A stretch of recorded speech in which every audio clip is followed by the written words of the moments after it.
Sir, આજે તમારો ભાવો જે સ્કોર્પિયો લઈને નીકળ્યા હતા, 3 ભાઈ જ હતા, એમાં કોણ ગાડી ચલાવતું હતું અને ક્યારે તમારા ઘરેથી નીકળ્યા એ કંઈ આપણે ખ્યાલ છે કે શું? એ એના રૂટીન પ્રમાણે ભાઈબંધોને મળવા કે બહાર આંટો મારવા એ છોકરા ભણતા હતા એ જાય છે, પણ એ કંઈ નથી નીકળ્યો કે આ વસ્તુ છે કે આ વસ્તુ છે એવું કશું જ નહીં. મારા છોકરાને ગાડી ચલાવતા નથી આવડતું. તો આ ગાડી ક્યાંથી લાવ્યા હતા એ એ મને પ્રાથમિક માહિતી બહારથી એવી મળી કે ચાલરિયા કઈ નામનો વ્યક્તિએ 3500 રૂપિયાના નજીવા ભાડા માટે કોકના છોકરાને જીવનું જોખમમાં મૂકી દીધો.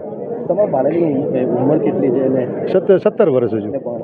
ભણતો હતો. હાલમાં એ આ વિસ્તારમાં આવ્યા, જેમ કે તમે આંબાવાડી વિસ્તારમાં આ વિસ્તારમાં આવ્યા તો ગાડી નહોતી આવડતી એમને, તો કેવી રીતના અહીંયા એ જ ખબર નથી પડતી કે ગાડી એને પહેલાં તો કોઈ ચાલરી નામના વ્યક્તિએ ગાડી આપી છે, કોણે અપાવડાવી છે એ ખબર નથી અમને. તો અમને અહીંયા આવ્યા ત્યારે અમને ખ્યાલ આવ્યો કે આ વસ્તુ બની છે, આ બનાવ બની ગયો છે.